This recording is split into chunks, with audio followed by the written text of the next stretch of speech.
Live from KSAT 12. Good Morning San Antonio starts right now. And a good morning to you. It is Friday, February 16th. Thanks for joining us. Happy Friday. And prepare for the rain or at least the wet roadways. It's one of those days we could see some fender benders around the Alamo City. Here's Mike. And some folks aren't seeing any rain out in the hill country, as we were talking about. You've unfortunately been kind of missing out, and you really need it the most. But as far as temperatures this morning, it is definitely warm out there. We've got readings that are way, way above normal as of right now. We are in and my little graphic's not going to work for me popping up there. But I'll tell you what, let's just get right over to radar right now, and I can show you what's going on over there. My whole little clicker thing is not even working too well. There we go. Like I said, let's get to radar, and you can see that a lot of the rain is right here in the southeastern half of the viewing area. We did have showers moving on through, a couple of decent showers heading in toward Kennedy, and then we've got nothing out here, like I said, in portions of the hill country. Individually, this is sliding up to the northeast, but everything is going to be working its way to the east, and this will be sticking around through early afternoon. It is going to continue to work its way on out of here, so it will be coming to an end, and we'll just have a lot of clouds left over. Temperatures, again, very, very warm, very, very humid out there right now, and we're really not going to be moving all that much. Now, there's a decent breeze in places. I heard the wind earlier this morning, 12-mile-per-hour wind there at Port SA, 15 at Stinson, and we do have a couple of gusts out there, but nothing like what we're going to be seeing. So today, rain early, then the front's going to move through this evening just after dinner time, 8 o'clock, obviously a little bit sooner in portions of the hill country. It is going to turn windy, and it's going to be much colder. Temperatures, especially in the hill country, I mean, they're going to be only in about the low to mid 40s. Maybe tough to get out of the 40s here in town. We'll see a little bit of clearing later on in the afternoon tomorrow. Then things clear out nicely, no wind tomorrow night, and so that's going to set us up for a freeze Sunday morning, and we'll make it to the upper 50s. So it's still going to be a chilly day on Sunday. Then find the shorts and t-shirts and flip-flops, because we are going to be looking at the upper 70s, close to 80 for a good chunk of next week. All the details on the weekend coming up in just a couple of minutes. Traffic Authority, RJ, good morning, sir. Anything going on with the roads? All right, Mike. Yeah, definitely some roller coaster weather out there, and hopefully things stay safe on the roads, but we have seen a little bit more activity than usual during our 5 o'clock hour here as we take you outside TransGuide traffic cameras. Taking a look here at I-10 at West Avenue. Traffic moving pretty good in both directions, but you could see from our cameras here that we do have a lot of these wet roads out there and a lot of mist out there. So make sure if you are about to head out, just let you know that the things are a little bit slick before you head onto the roads. Want to let you know about a couple of things taking place right now. North of downtown, we're looking at 281. This is going to be northbound at Hildebrand Avenue. And we have a crash being reported in that area there around the Olmos Park area. I was checking out the TransGuide cameras here in just a bit. So emergency officials are on the scene of this crash. So hopefully they can get that cleared out within the next couple of minutes or so. I-10 westbound at Crossroads Boulevard. This has been a little bit of a tricky spot throughout the morning, but it looks like as if traffic is still moving along pretty smooth in both directions there. As we look here at 281 Hildebrand, so this is where that accident was reported, and I believe hopefully that has been cleared out. But again, it's expected to be a very busy morning with some slick roads out there. Mark and Stephanie, back to you guys. Thank you, RJ. The top story this morning: in just a couple of hours, the search will continue in connection with the disappearance of Lena Keel.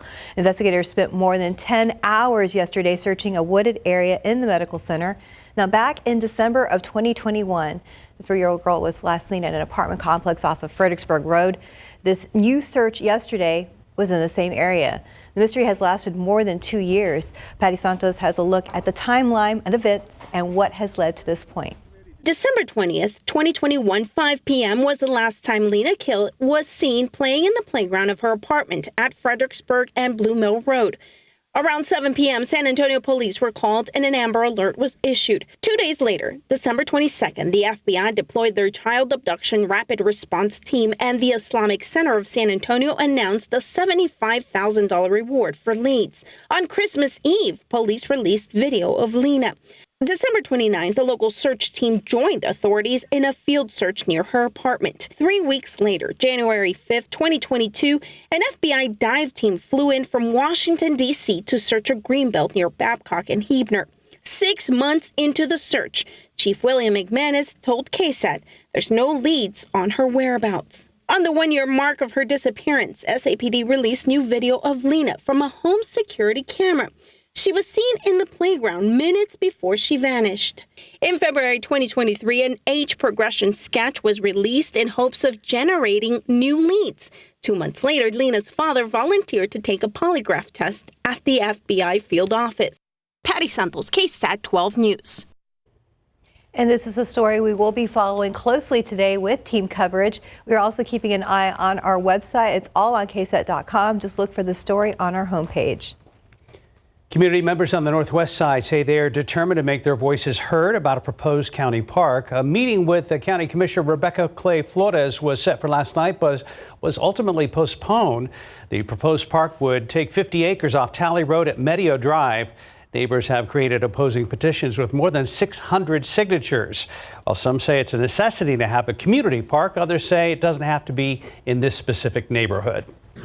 I have 2 children, and there's many residents here in the area with children. I think that could benefit from a park. We do not want the homeless. We do not want the crime that is going to go along with having a walking trail. The county postponed the community input meeting indefinitely to wait until a study is completed, but they're still accepting feedback. We have a more in-depth story with those links on KSAT.com. Back here at home, another San Antonio area school district is going to a 4-day school week. Bandera ISD trustees approved the change in the district's 2024-2025 calendar earlier this week. Students and teachers will have Fridays off, with the exception of some teacher work days. Bandera is one of several Texas school districts to make the change. Lavernia switched to a 4-day work week this school year. Our average last freeze, according to the Weather Authority team, is February 24th. We may even see a light freeze this weekend in parts of the KSAT 12 viewing area. So it's time to start cleaning up the garden and getting your soil ready so you can get planting very soon. In this segment of Gardening with KSAT, Sarah Costa joins us now live in studio, shows us how to get your garden beds ready for the spring planting season. Good morning. Good morning. Super excited to get planting. I've been wanting to do this for a long time, looking at everything that's been dead after we had that hard freeze, and I finally did it. It took 8 hours for me to do my yard, and it was worth it because the time is now to start cutting back and also getting your soil ready.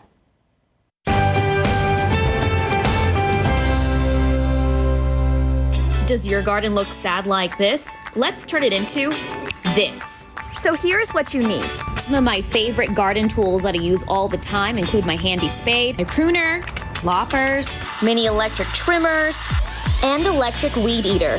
For any additional tools I need, I head over to Rainbow Gardens. I'm in desperate need of new pruners.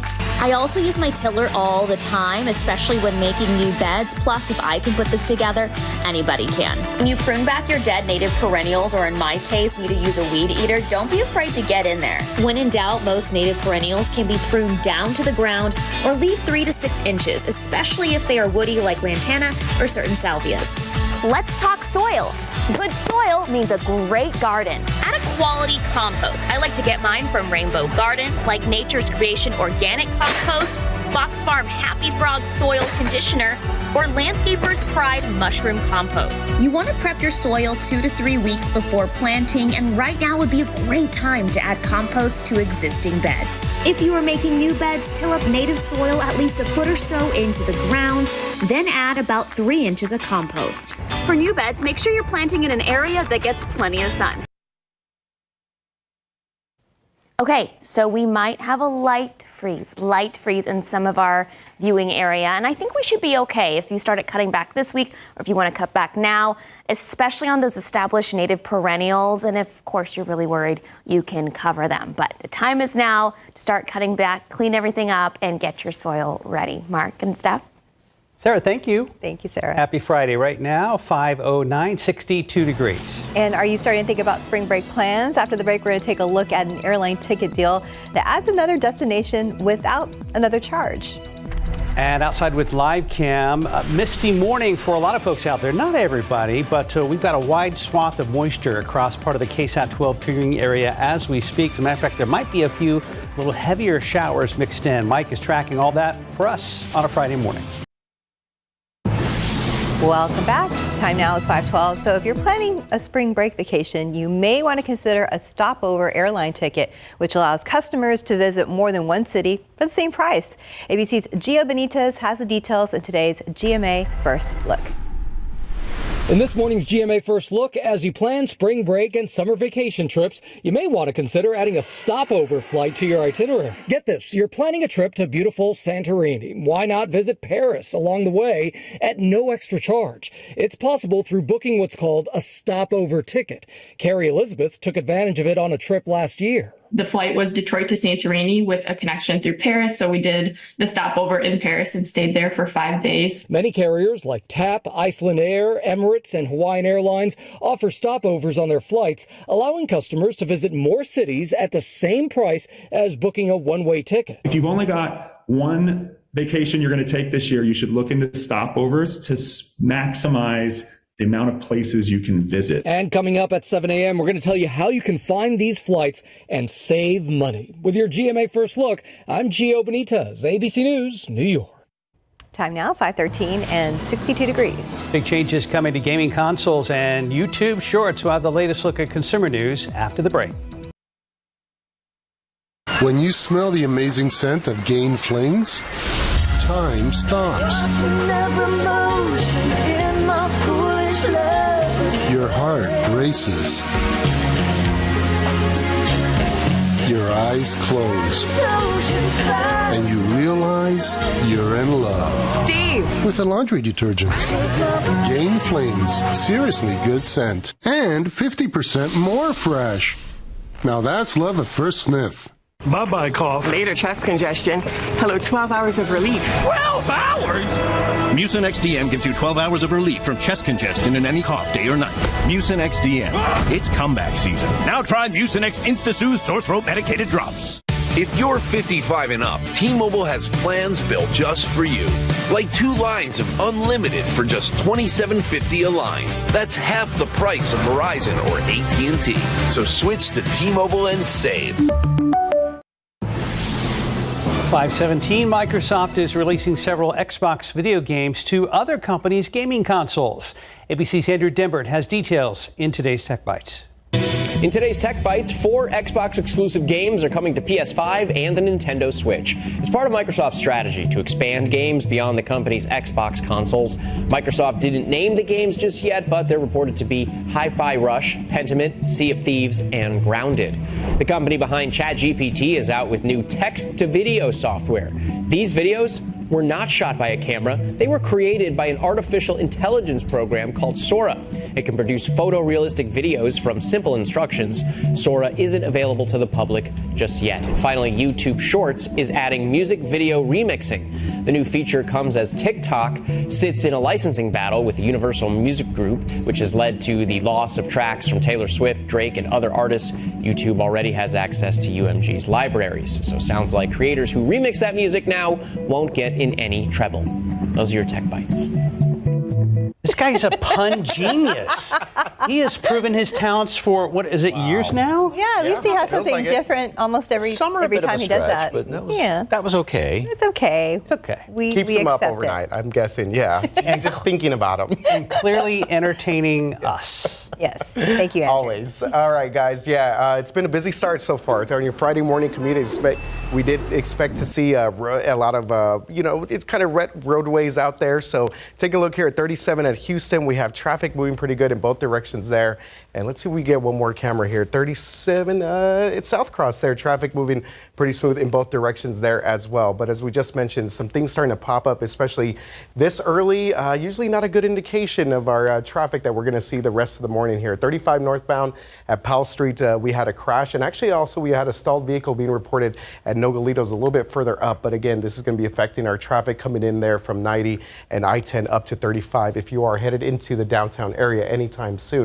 Speaking of downtown, actually this is a little bit north of downtown. We still have this crash that's being reported northbound 281 at Hildebrand Road, and this one looks like it may have been cleared out a little while ago, so hopefully that'll be the case. I'll check with TransGuide here in just a bit. Not causing any major major delays at the moment right now. And we still have a stalled vehicle being reported on the northwest side. This is the westbound lanes of I-10 at Crossroads Boulevard. So traffic still moving pretty good in both directions there as well. So again, we're seeing a lot of different things pop up across the rest of the city, and because of that overnight rain and some wet roads that we've seen out there. And we also are going to be talking about later on some overnight construction that's going to be taking place throughout the weekend as well. So it's been a very busy start out on the roads. Mike, how are things looking outside this morning? Well, that really depends on where you are. I mean, obviously, we still have some wet roads out there in places, case in point over by the airport. However, not seeing any rain showing up right there. And this is what it looks like on the latest radar picture. And as you can see, the individual cells are kind of, or the whole rain mass, I should say, are moving off to the northeast. And this whole thing is sliding to the east. And a little bit closer in, you can see just how it's pretty much cutting San Antonio almost in half. We've got rain just south of 10 and then continuing to work its way down to the southeast. A couple of more showers over here. Right over in the southwest portion of the county, and then a few more decent, moderate shower down there around portions of Atascosa County. Again, this is all going to continue to kind of work its way out to the east. Unfortunately, folks out in the hill country, and this was expected, nothing as far as any rain. So we'll still keep some of these showers around here. It continues to kind of edge its way to the east and to the southeast. Temperatures are going to be holding steady for the next few hours, right around the upper 50s, low 60s, basically low 60s around the area. And then rain chances continue to taper off, but I've still got that 20% chance in here, and that's to take into account the leftover rain for you folks down to the east and to the southeast. We will top off 68 degrees today, and then the front's going to move through later on tonight. So here's the computer model, and as you can see, still a few leftover showers here and there. It's like we're not done with it completely here in town, even though there's not a lot right now. This is going to be through the rest of the morning, but again, everything continues to move off to the east, and then we just have cloudy skies left over. Look at that little line of rain right there up in the hill country just about dinner time. That's going to be the front working its way on through here, and there may be enough leftover moisture that's going to squeeze out a couple of showers as it moves through in the early evening hours, and that's pretty much going to be about it. Now, it is going to pull in some windier conditions, and that's going to start tonight with those blustery northerly winds, and then in the overnight hours and early tomorrow morning, we are looking at some pretty cold wind chills around here. It's going to feel like it's down in the mid-20s in portions of the hill country, and then mid to lower 30s here in town, and that'll be the case again throughout the morning. Now, our temperature in town, we're going to be forecasting 50 degrees. Now, we hit 50. The formulas for wind chills don't come into play, but I mean, it's still going to feel very, very cold out there with the windy conditions, and that's going to be the case in through the overnight hours, in through most of the day tomorrow. Then things are going to be kind of quieting down. Here's a quick check of what's going on going into next week. We get this northwesterly flow with that front that moves on through here. That pulls down the colder air for the weekend.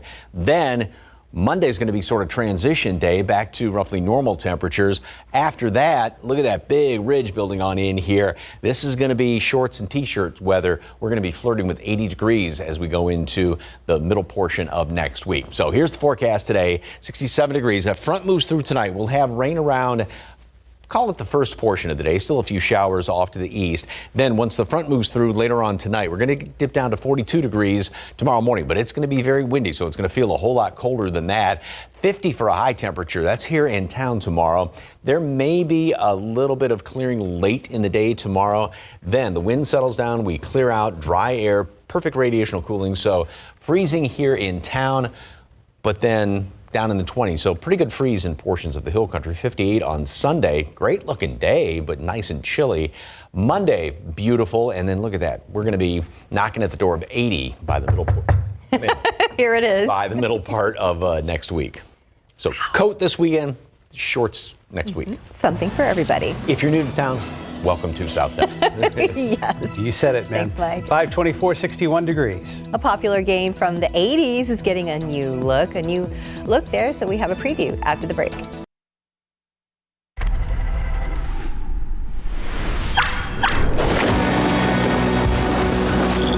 The days of monochrome green on black gameplay are behind you in the Oregon Trail. This modern take on the edutainment classic is already available on most game systems, with the PlayStation 4 and 5 just joining the wagon train heading west. Stop the presses, grab the copy editor. This goes above the fold. Dateline, New York, 1930. The game, News Tower. The story, lead your journalists and build your newspaper readership to become a media mogul. That's the who, what, and how. The when and where is now via the Steam game service. Oh, kitty!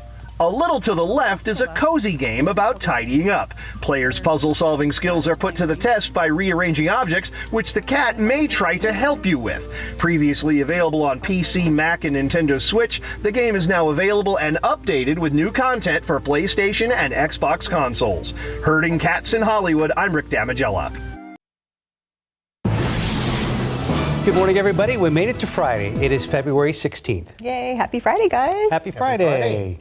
And kind of a wet start to this Friday for some folks. A lot of folks in the Hill Country, unfortunately, you missed out on a lot of this rain, and it has not been really a heck of a lot, but there is some out there, lots of clouds. We're going to keep plenty of clouds around. We're not going to see an overabundance of sunshine for, well, at least a couple of days here, not till Sunday. 62 right now, so normal low temperature is in the mid-40s. We are 15, 16, 17 degrees above normal around the area. Dew point remains very high. A little bit of a breeze out there right now. And here's what's going on with the wind. I just want to kind of zoom out a little bit and show you the big picture where southeastern half of our viewing area, southeastern third of the viewing area, this is where all the rain is. You're going to be getting a lot more down around Atascosa County, further on down to the southeast. And then you move in just a little bit closer, and you can see we still have some showers in and around the area. So down in 35 in the south, again, southeast half of the county, we've got some of this rain hanging around here. We'll still keep a few of these showers around even through late morning hours, and we'll have a couple of them, but then everything's going to continue to work its way off to the east as the afternoon rolls on. Again, temperatures around the area, upper 50s, low 60s, averaging 15 to 18 degrees above respective normals. And we've got, in places, a decent breeze. Canyon Lake 12-mile-per-hour winds, 10 at Kerrville, 15 at Stinson. We had some windier conditions earlier this morning, and then just wait till later on tonight. More on that in a second. Mold and ash are both on the low side, and throughout the rest of today, 65 at noon, 67. We're not really going to be moving that much as far as temperatures. We'll have these few showers around. They will continue to taper off. And then as the front moves through tonight, it may squeeze out a shower, but it's going to be really windy overnight. And that's also, the winds are going to be pulling down some colder temperatures. So make sure you have a jacket handy for this weekend. But also make sure you got your t-shirt and shorts handy too. Not for the weekend. I'll explain that coming up in just a couple of minutes. Traffic Authority, RJ, wet roads, any problems? All right, yeah, Mike, seeing a couple of things pop up to start your 5:30 half hour here. If you're about to head out to the roads, just keep in mind, yeah, as we just mentioned, it's been a rainy start to our Friday. Taking a look at here at 281 San Pedro, traffic moving pretty good in both directions, but you kind of see just that sheen coming off of the roadways here. Some of this water that we've seen overnight. 35 at US 90. Let's actually go right there to that map because we've had a couple of incidents here. We had a crash being reported earlier there at 35 northbound at Powell Street. We also had a stalled vehicle being reported a little bit further north at Nogalitos. So it's been a little bit busy out there at that 3590 I-10 sort of intersection area. We still have this crash being reported here, 281 northbound at Hildebrand Road, not causing any major delays, but if you are headed out the Olmos Park area, keep this one in mind. You may run into a couple of emergency vehicles out there. We also have this stalled vehicle being reported I-10 westbound at Crossroads on the northwest side. And again, traffic still moving pretty good throughout that part of the area. And again, for the most part, we haven't seen any major delays, but we do expect for more people to get on the roads here as we continue with our Friday morning. Mark and Stephanie, back to you guys. Thank you, RJ. The search of a wooded area on the city's northwest side is expected to resume this morning. San Antonio police say they were acting on a tip regarding Lena Kiel, a girl who disappeared a little more than 2 years ago when they began searching yesterday. Now, our Katrina Weber is live at the scene. This is near Blue Mill Road and Gardendale. And Katrina, have you noticed any activity yet? Well, we have seen some officers moving around, moving their cars as if maybe they're changing shifts. I also did see someone with a flashlight a little while ago back in those woods. But this activity here is nothing like what we saw when we first broke this story yesterday morning. We have been told by people close to Lena's family that police are waiting for some special equipment to arrive here before they can search again. Now, this area where they've been searching is along a greenway that separates two different apartment complexes. Again, this is near Gardendale and Blue Mill Roads. Yesterday, we saw police with dogs and FBI agents go into the woods. They also had shovels nearby. We got here around 8 yesterday morning, but neighbors told us police had been out here for quite a while before that. An SAPD spokesman says that they began the search after getting a tip regarding the Lena Kill case. And Lena disappeared from an apartment complex playground about a mile from here back in December of 2021. And most of the officers who were out here yesterday suddenly packed up yesterday afternoon and left. But again, that family friend told us that they are expected to resume that search today about 8 o'clock this morning. Reporting live near the medical center, Katrina Weber, KSAT 12 News. Katrina, thank you for the update. More to come on that. Well, Governor Greg Abbott will be back at the border today for a press conference to discuss the ongoing migrant crisis. And presidential candidate Nikki Haley will be in downtown San Antonio also today for a rally. Our Sarah Costa joins us live in the studio with our political headlines. Good morning, Sarah. Morning. Good morning, Mark. Good morning, Steph. Yeah, the former South Carolina Governor Nikki Haley pitching herself to I'm Texas. not sure your mic is on. You can't hear me? No, ma'am. Let's try this again. Yeah, so it'll take a couple seconds to activate, obviously. Okay. Let's see. How about Anytime now. Keep going. Can you hear me? Not yet. Yet. Mike might have. Oh, wait. Oh, there you go. I hear There you. it is. Okay. Okay. So the former South Carolina Governor Nikki Haley making her pitch to Texas as the one to spearhead a new conservative movement as she wages her long shot bid to deny former President Donald Trump the GOP nom for president. More on that in a bit. But first, let's head to the border. That's where Governor Greg Abbott will be making a visit to Eagle Pass today to hold a press conference about border security. Governor Abbott will be joined by the head of the Texas Military Department, Major General Thomas Sulzer, and Texas Border Czar Mike Banks. The conference is set to begin at 1 p.m. KSAT will have a crew there and will bring you more information on air and online. And this afternoon, 52-year-old Republican presidential candidate Nikki Haley coming to San Antonio for a meet and greet with voters. This is part of her 2-day fundraising swing through Texas. She also stopped in Dallas last night, will be stopping in Houston. She'll be at Viva Villa at the historic Market Square at 1:30 p.m. This event is free. However, attendees must register prior to the event for a ticket. A link to those tickets, you can find that on our website at ksat.com.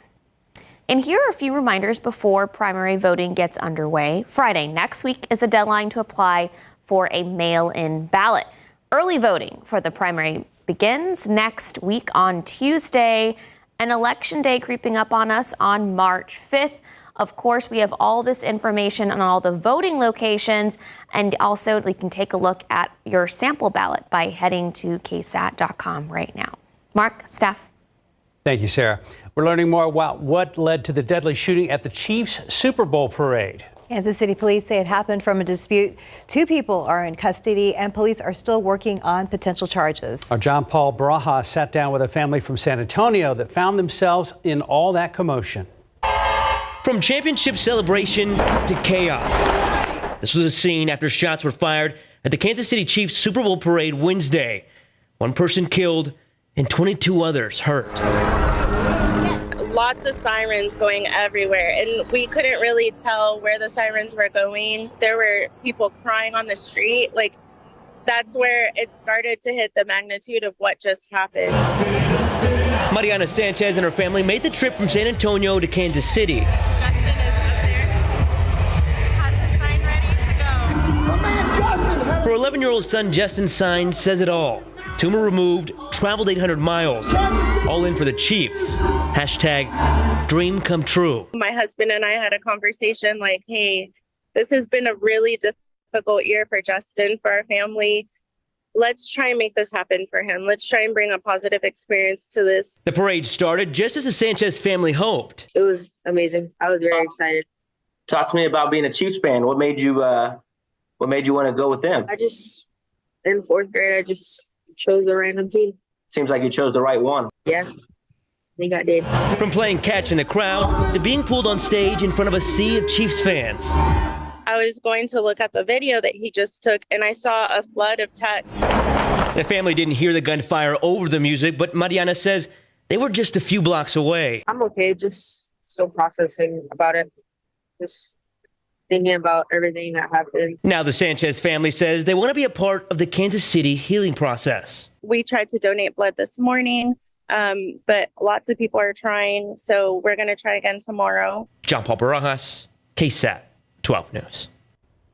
And following the shooting, hundreds came out to remember the victims. This was a scene at a vigil in Kansas City. It is also being reported that there's been a strong response from blood donors in that area who want to do their part to help. We have a recall alert this morning. Charbroil recalling more than 200,000 electric smokers over a shock risk. The Consumer Product Safety Commission says they can emit electrical current while being used, posing the shock hazard. The smokers seen here, sold in black and stainless steel finishes, are used for outdoor cooking with charcoal, without charcoal. They were sold from April 2015 all the way up to last month at Lowe's, a store called Menards, also another store called Ollie's Bargain Outlet, Target, and other stores. Consumers are told to immediately stop using them and contact Charbroil for a free repair kit. Time now is 5:40 and 61 degrees for now. Health and food experts tested certain foods for chemicals found in plastics. The results may shock you after the break. And looking out there with live cam, it wasn't really raining when I left the house, but I heard it while I was getting ready. So be prepared for that. And also the wet roadways. We'll be right back. Now to a story about how you can help avoid chemicals in food that may be bad for your health. ABC's Emlyn explains how we can come in contact with chemicals found in plastics every day. Plastics are everywhere in bottles, containers, and food packaging. Consumer Reports recently tested a wide variety of foods for chemicals and plastics that can be harmful to your health. It's kind of surprising because people think of plastic as sort of inert, like you put something into plastic, but it remains separate from whatever you put inside of it. But on a chemical level, it doesn't really work that way because some of the chemicals that make up plastic can leach out into the food. Consumer Reports tested for two chemicals commonly used in plastics, phthalates and bisphenols. They found phthalates in almost every food they tested and bisphenols in most of them. The main concern with these chemicals are that they're what's known as endocrine disruptors, which basically means that they interfere with the way that your hormones should work in your body. And because your hormones affect pretty much everything, they can have a really wide range of effects, especially over a long period of time. So what can you do to limit your exposure to these chemicals? Consumer Reports has some tips. The number one tip is not using plastic containers, especially for hot food in the kitchen. So not putting them in the microwave, not putting them in the dishwasher, not dumping hot food into plastic containers. That's sort of one of the main ways you can be exposed to leaching. Limit the amount of certain types of food. In our report where we tested 85 foods, we found that fast food had some of the highest rates of these chemicals. Other tips include using water bottles made of steel or glass instead of plastic, switching to wood or silicone for kitchen tools like spatulas, and eating more fresh, minimally processed foods. Emlyn, ABC News, Washington. Time check, 5:46 on your Friday morning. Look out there with TransGuide. It's been a busy morning so far, but this shot looks pretty good there at I-35 at Eisenhower. We're going to be checking in with RJ Marcus very soon. 5:49, and we have made it to the end of the work week. Happy Friday to everyone out there. Taking a look at the roads right now. We've seen a little bit of activity, a little bit busier than normal for your Friday morning. 35 at Cesar Chavez, traffic moving pretty smooth in that direction there. 37 at Houston, same situation there as well. We do have a stalled vehicle actually there at Cesar Chavez Boulevard. It's interesting because we just saw the cameras there. I did see some activity a little bit earlier. Hopefully we have cleared this out. This is 35 southbound Cesar Chavez right there at Frio Street in that area there downtown, south of downtown. downtown. But the rest of the city, everything is cleared out. Remember, we had a stalled vehicle earlier on Crossroads. That has been cleared out. We had a crash earlier on Hildebrand and 281. That has been cleared out. A couple of things showing up on our maps here on the south side off of Highway 16. These are off the highway, but still some important roads here. That's Lone Star Pass and Zarzamora Street, where we're seeing a couple of accidents, but again, off the highway. Do want to let you know about some construction that we are going to see this weekend. Yes, it is coming back, and we are going to see kind of a different closure this time around when it comes to the 1604 I-10 interchange. So we're looking at the cloverleaf. So the top two cloverleafs here, the northern cloverleafs, the ones above 1604, will be shut down this weekend for that ongoing expansion project out there at 1604. So basically, if you're coming I-10 westbound to 1604 westbound, that's going to be the main closure here for these cloverleafs in this area. Obviously, there's going to be detours all the way from Vance Jackson up to La Cantera Parkway and La Cantera Parkway coming back around. But again, it's kind of a different closure this time around. Let's see if we could roll that drone video right now that we've shot over the past couple of weeks or so.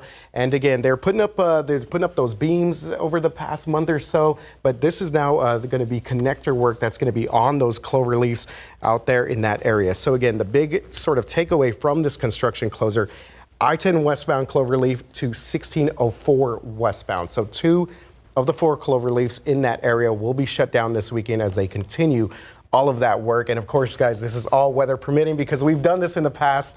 And then later on Friday, they kind of postponed the work out there. So we'll keep you guys updated. Go to KSAT.com for more information. I drove under that the other day and I was thinking, wow, they've made a lot of progress. And then it hit me, they've still got a long way to go. Ways to go, yes. Yes, they do. The first of 4 ramps. And now, again, the cloverleafs is what they're working on at the moment. Right. That one weekend it was canceled because our work was canceled because of the high wind. Well, that may be the situation tomorrow because it's going to be pretty blustery tomorrow, starting later on this evening. Rain's not going to be that big of an issue. We've got some rain out there right now, and so that is obviously an issue this morning for your morning commute. Most of the roads are definitely on the damp side, and we still have now. Notice how this little batch of rain moves on out of here, and more has kind of worked its way back into the southern portion of Bexar County and San Antonio. Got a couple little leftover sprinkles maybe over there by Jefferson High School, and again from downtown down to the south and east. Now elsewhere,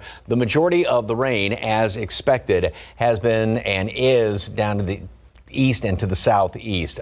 The whole mass is kind of working its way, or the showers are working their way to the northeast, but this whole thing is kind of shifting off to the east. And so that's going to be the situation throughout the rest of today, which computer models, I think, are handling very well. The majority of the rain down here to the southeast. We have these few little leftover stragglers throughout the course of the morning. So we will have some more showers off and on here and there, because even though it has stopped maybe where you are, in and around town, we'll still keep a couple of more. Hill country.